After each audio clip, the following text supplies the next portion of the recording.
Across the board here on hawkradio.org and acrosstheboardradio.com. I'm E, he's the Colonel, and we are here with, this has got to be one of my favorite bands that I really became aware of in the 90s and are still around and kicking out great music to this day.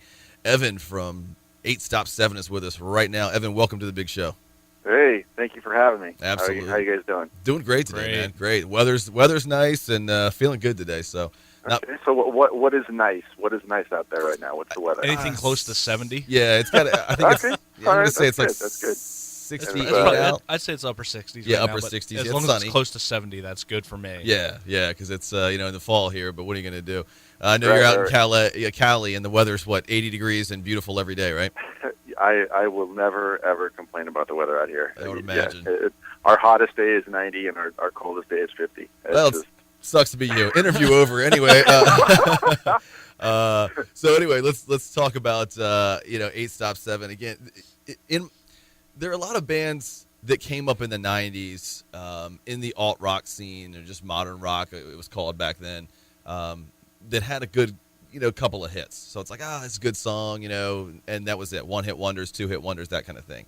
But right. I'm not just saying that because we're talking to you right now, but In Moderation is one of my favorite complete albums. Absolutely agree. From the 90s, from start to finish, man. And not just because it's well constructed musically, but lyrically it's incredible, and it's pertinent, I think, to a lot of people. So, Question Everything and just Good Enough. All of those songs. Savior. That's my song. Absolutely. There. All of those songs I have used many, many times to get me through some hard times in my life. So from the bottom of my heart, awesome. man, appreciate it. I mean, that's right there, right off the bat. That's the main reason I think why we started writing music in the first place, was just to try and hit people in the way that music had hit us, and help people through times in their life that were having music to listen to and having somebody out there that was writing something you could relate to.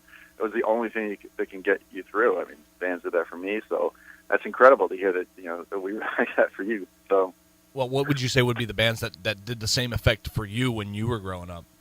Oh man, I got it. I have to say, like straight off the bat, the first time that I heard Pearl Jam, I mean, that was just like, for sure, for me in the '90s. That was, it was the right time in my life. Pearl Jam, Soundgarden, Nirvana, plus Zeppelin. Just like the time that I discovered rock, like around 14, 15 years old.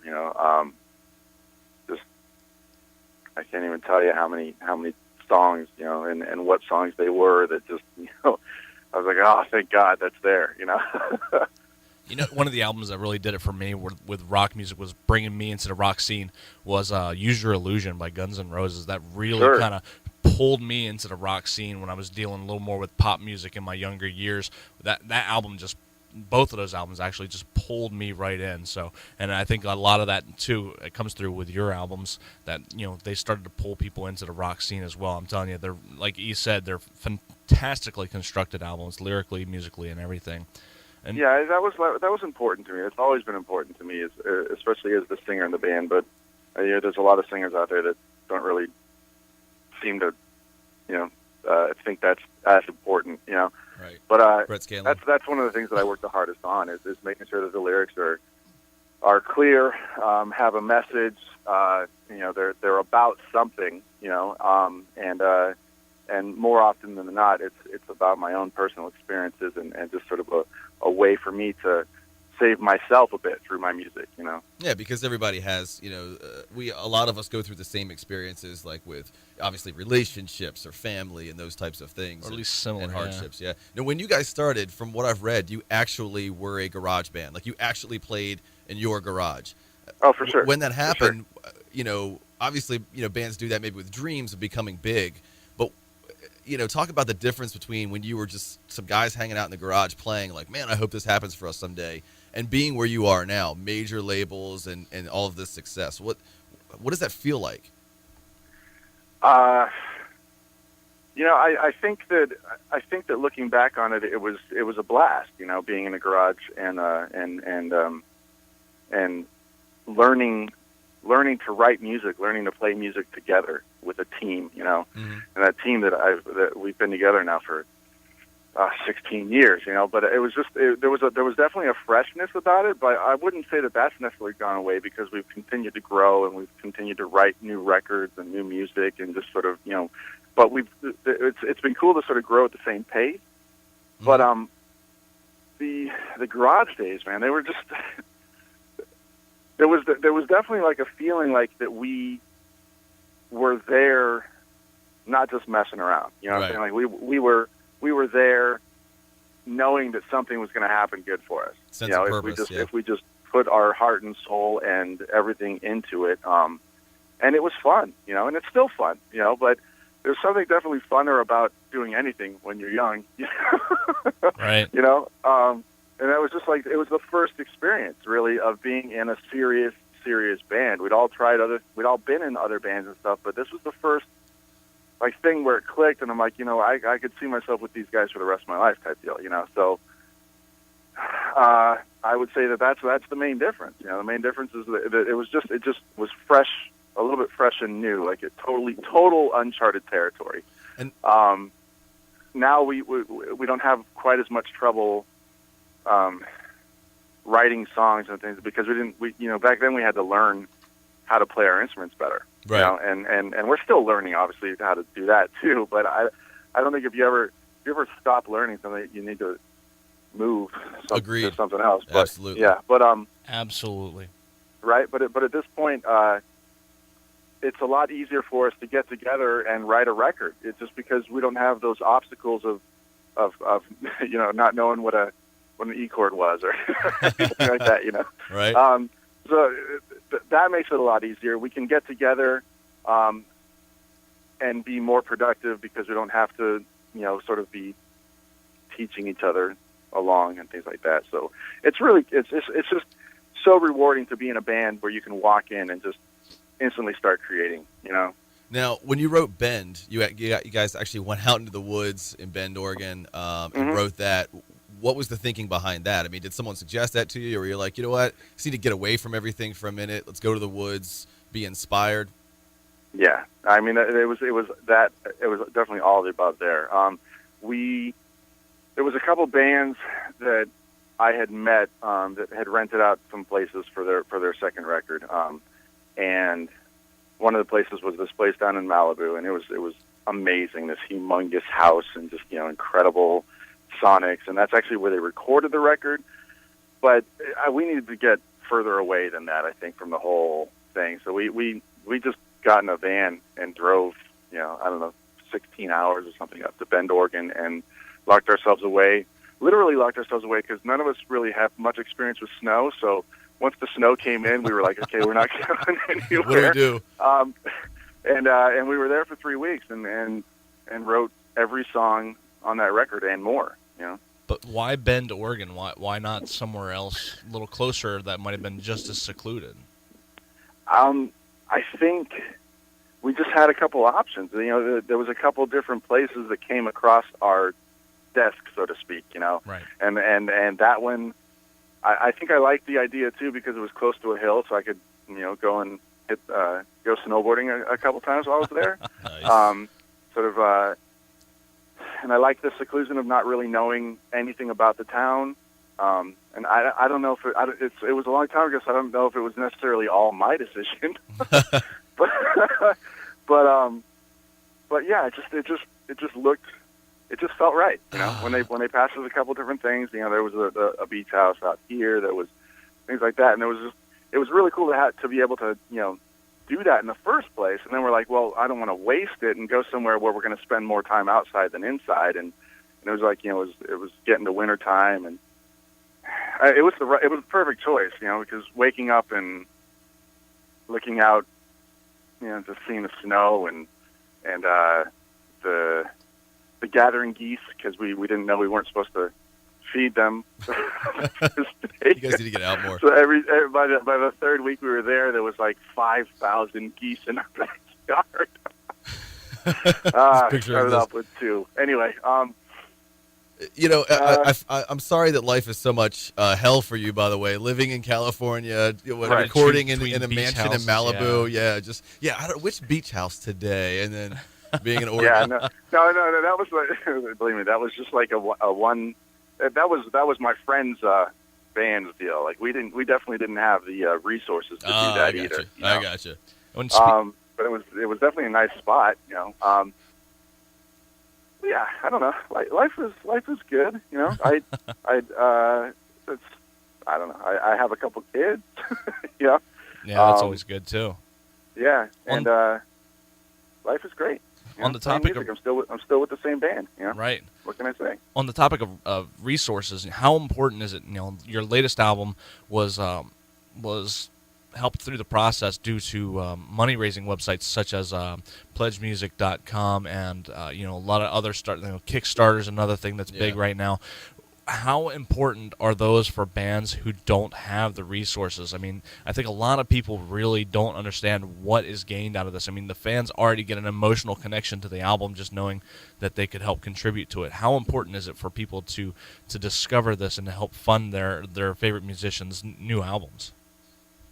Well, just the whole industry obviously has changed and has been changing for a long time. And, so bands aren't going to make money off the records. That's fine. We've established that over the last 10 years or whatever. But there still needs to be some way for the bands to get funding and get those things that they need so they can keep making music. And basically what Pledge Music does is it gives your fans or sites like that. It gives your fans a direct way to support the bands that they love. Like back in the day. And I understand why the business model failed, because back in the day, you'd try and convince a fan to spend $16 on your record, and every fan knew full well that none of that money was going to the band. Right. So in a way, it kind of was, because the label would continue to promote and things like that. But that's just the breakdown, and that's really the serious breakdown of it all. But with a thing like Pledge Music, you pitch in your $25, you get access to things that you never had access to before, like straight signed anything, just all kinds of memorabilia, cool stuff, songs written for you, things like that, things you would never have access to before, and all the money is going directly to the band to pay for expenses of recording the record. They're just not getting it really any other way. It's kind of crazy to see. Because I think we got involved in that pretty early, and it's crazy now to see the roster of bands that are using things like Pledge Music and stuff. There's so many big bands that are just, it's a great way to reconnect and stay established and make it more about the fans and the bands again. Ian the Colonel here on Across the Board, talking with Evan from 8Stops7, really talking about Fables, the new album. You're talking about the Kickstarter campaigns or, the Pledge Music and that kind of thing. Mm-hmm. Let's talk about, you said you could get a song written for you or about you, and a lot of times that happens. Now, talk about where the line is between being funded and selling out. You guys didn't sell out, but I'm saying, where is that line? You know what I mean? Because someone could say, well, write a song about me, and here's my life, and here's my name, and here's my mom's name. Is that selling out? And what if a company, like a corporation, said, hey, we'll fund your, like Coke said, we'll fund your album, but you got to write about Coke Zero? Well, I think that probably it is a blurry line, yes, but I think that the line for me was pretty easy to cross, because we were able to spend an hour talking with one of our fans and finding out about them and really connecting to them on a closer basis than ever, and it wasn't, and it's not about the song that's being worked on and stuff like that. It's not going to be on any CDs. It's not going to be part of something that we're selling. It's literally just going to go out there for them. Like the song's going to be done, and there it is. And thank you very much for helping us record the Fables, and we were glad that we got to be inspired by this fan's life a bit. That's really what it comes down to for me. Now, as far as Coke and Pepsi and all those kinds of things, I mean, I just don't know. I don't know if I could even do it if they asked me to write a song about Coke or Pepsi. Yeah, there's so many bands now that endorse things like they don't write songs about it, but that Mm-hmm. endorse like, oh, Monster Energy, you got to have this, because they sponsor our band, and it's. I just think it's a weird line. And I was wondering what you guys thought about that corporations. Yeah, getting I involved. think that because it's a direct to fan thing, it's a little different, and we're not trying to sell something that they are, and they're not trying to sell something that we are necessarily. It's not a business transaction. It's more like a, hey, let's inspire each other transaction. And I like that. That's actually the exact answer I was hoping you would give. So that's Right, great. Like right. you said, that you're being inspired by someone, and Right. That's That's exactly what it's been like. Mm-hmm. I'm still working on finishing. We're doing the finishing touches on that right now because I don't think that Pepsi or Coke or one of those companies would allow us to have the timeline that we've had with this. Right. They'd be like, you need to finish this in a week, or we're pulling your $1 million. right. Well, then we would probably finish it in a week. But yeah, I think that's definitely the difference. And literally, Pledge Music, it's all the money that we raised on that completely went to cover the cost of recording. We are still viable, yes, as a band, but we're not necessarily. We still need help.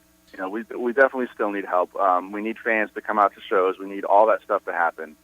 To keep us going. If you like our music, if you like what we do, if you want us to keep doing it, we're going to provide ways for you to help us make that happen. We're no longer trying to rely on big businesses and stuff to keep us funded. It just there's too much control lost and things Right. like that. So we really like where we're at creatively right now as a band. It feels really, really good to be able to be the band that we were that started off in that garage. And I think a lot of that has to do too with like you said, that connection that brings you closer to the album. And there's this just huge misconception about rock stars that they have all the money in the world to do whatever they want. All they do is they party and they perform gigs, and this is not the reality whatsoever. That a lot of these guys struggle to even to make the ends to go out and eat for a day. That Mm-hmm. the budget is not there. And he always says, experience music. Don't just listen to it. Go see it live. And Right. that's exactly what it comes down to. And we try to push that on all our listeners, because that is the bread and butter of music. That's what it's about. It's not about just hearing it. It's about going and letting it fill you up on the spot. That's a lot to do with it as well. Right. No, absolutely. There isn't one band that I say that I love, but I haven't done everything in my power to go see live. Right. That's once I like a band, that's the instantaneous next step. For me. Understand. 'Cause it's great to hear the record and it's great to hear the songs and everything, but until you see it live, you don't really get the full essence of what that band is. And You can be disappointed live sometimes too, but then that's what the band was. yeah, So, that does happen occasionally. I mean, Right. We've actually been there with the interviews a little bit too, where Yeah. you're so excited to talk to someone and you realize, wow, it just didn't go the way we thought too. Right. Now, Fables was released earlier this year, and this is, to me, I always compare everything to In Moderation. That album, as E alluded to earlier, was just one of the greatest albums that that really have hit us hard. Talk about the difference, in the 13 years that separated the two albums. Ben came along in 2006, but talk about how you guys have progressed as well, throughout those years to where you're at now musically. There was. I think Bend was the record that we put out once we parted ways with Warner Brothers in 2003, and it was our way of just saying, this is what we've been working on, and we want our fans to have it, and we put it out, and our fan response was overwhelming. But during that time, there was a couple guys in the band that sort of lost momentum, I guess, a little bit of heart about the whole thing, and they needed to take a break. A few of us continued on. We brought in a couple other players and things, and that was myself and the drummer, and the bass player and the guitarist. And we just went through some personnel changes. It was a weird moment for about 3 years there, Right.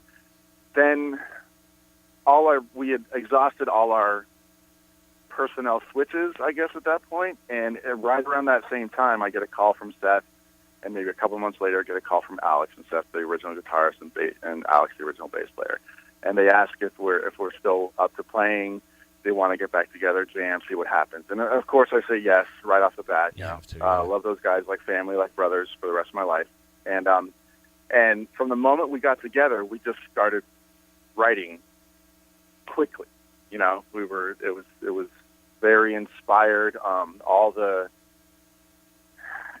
bad sort of juju or bad blood or anything like that had happened from sort of, you know, getting let go by Warner at that point, we had repaired, you know, and we were ready to just be a band that writes music because we love writing music again, you know. So Fables, that process just came about really, really quick. It was very organic. It was time to do another record. You know, we haven't had anybody necessarily telling us you have to put out a record at this point or this, you know, that kind of deal. And nothing really drives us to write at this point except for our drive to write and our fans, you know. So at that point, that's what it was. And shortly after that, we scheduled time in the studio and started doing the demos. And I think it took about 2 years to record. Wow. Not entirely though. It was just like, you know, sporadically. We would spend a couple days in the studio here and there. But we really wanted to take our time with it. You know, we wanted to make sure that it was a record we could all be proud of. You know, it's sad to say, man, even for the record In Moderation, there's parts on that record that every single one of us listen back to and go, "Oh, I wish I would have changed that." You know? Yeah, because it changed throughout the years. Yeah, right. And I don't think that ever. There's still stuff with Fables, the same deal. But it was nice to have that sort of breathing room to tackle it a little bit more. You know. Okay. That and, makes sense. No I pressure. don't know. We had a new guitarist at that point, Rodney, who was really inspiring as well, and he's still with us now too. And I say new, even though he's been with us for 6 years. And just it was just quick. We just wrote about 15 songs, recorded them all, picked the best 10, and started hashing them out. You know. I don't know if there wasn't any real spoken, you know, direction for the record. Right. All that just sort of came about organically. You know, the record called Fables. All the names of the record, you know, start with like Edgar Allan Poe or Hans Christian Andersen. Right. Because each one of those is like all the songs on Fables I wrote as a sort of a chronicle of the last 5 to 8 years of our lives. You know. Each one of them I can sort of trace back to a moment that we had been going through, even up to the point when the record was being written. So it just felt almost like a storyline that was being followed. So I sort of went with that, you know, with the art direction and stuff. It was just a fun process. It was grueling, but it was fun. And again, we're talking about Fables, and that is the new album that is out right now. Buy their entire catalog, though, from the start to where they are right now, and everything in the future. Quality band. I mean, everything you guys write. Seriously, just the riffs, the way it's engineered and mixed. I mean, I love to listen to every single song. Awesome. And again, the website Thank you very much. Yeah, absolutely. Thank you. The website is 8stop7.com, and again, that is with the numbers, the number or numeral 8. Stops the number 7.com, 8stop7.com. Evan, last question. Yeah, that might have created some confusion for us throughout these years. Yeah, I would imagine, right? Last question. If you could only listen to one more song in your life, you only had that much time left, what would it be? Now, you can listen to it or you can perform it, yours or anybody else's. What's the song? Oh, man, that is tough. That's how we roll here. Question. Yeah. Oh, we try. Good God. Take your time. It's a 2-hour show. One last song. Man, it would be really, really hard for me to pick because it would have to be something by. Oh man, I don't know. I don't know. That's so tough. I'm thinking like something by Stevie Wonder, going back to the time before I even met even met the guys in the band. My first influence in music. But then I got to give props to Soundgarden and Pearl Jam and Led Zeppelin. Oh man, one song. Mm-hmm. And again, would you hear it or perform it? All right, one song to perform. I vote for Stevie. Yeah, me too. And now I'm just thinking which song. Yeah, what is it? Superstition? I mean, what are we talking about here? That's too upbeat, maybe? Older Stevie, newer Stevie? I'm thinking more like something along the lines, a crooner, definitely a soulful, slow crooning. So like Lately, or even though that one's been done to death, but I can't even think of the names of the songs. Man, my feet are really to the floor here. Yeah, man. Um, Pearl Jam, like let's see, Alive is it's too cliche. I don't know. Release Me might be good. Yeah, man, Release would be good. Yeah. Or something by Jeff Buckley, even too. Oh, well, yeah. Last Goodbye would be a great one, right? Yeah, man, Last Goodbye, or that song in general, Last Goodbye by Jeff Buckley. Yeah. How much does it suck that he died? So Real by Jeff Buckley. There you go. Okay. Because I'd be stoked that I could still hit those notes if that was my last song. Yeah, right. See, now you're going to spend the rest of the day listening to these songs. Probably Performance by Joe Cocker. It's a song I used to, and I'm really guilty here because I don't know who originally wrote it, and I know most of his songs were written by somebody else. Right. But the performance of Joe Cocker, of the song Performance, I used to sound check to it back in the day.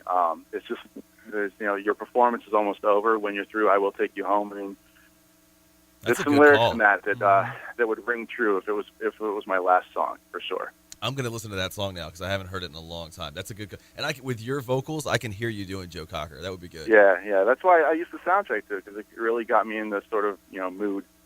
Yeah, you guys should cover that. We've tried, man, a couple times. We've tried a few times. It just works better. It works best a cappella right now. I can see. Yeah, absolutely. Well, Evan, again, we appreciate it. Again, 8Stops7.com. Number 8 stops, number 7.com. Fables is out right now. Go get it. No tour dates scheduled right now, but when they come along, you'll see them on 8Stops7.com. Check them out. You can always stay in touch with them here through Across the Board as well. I'm E. He's the Colonel. Back in a few minutes here on Across the Board, here on hawkradio.org. And acrosstheboardradio.com.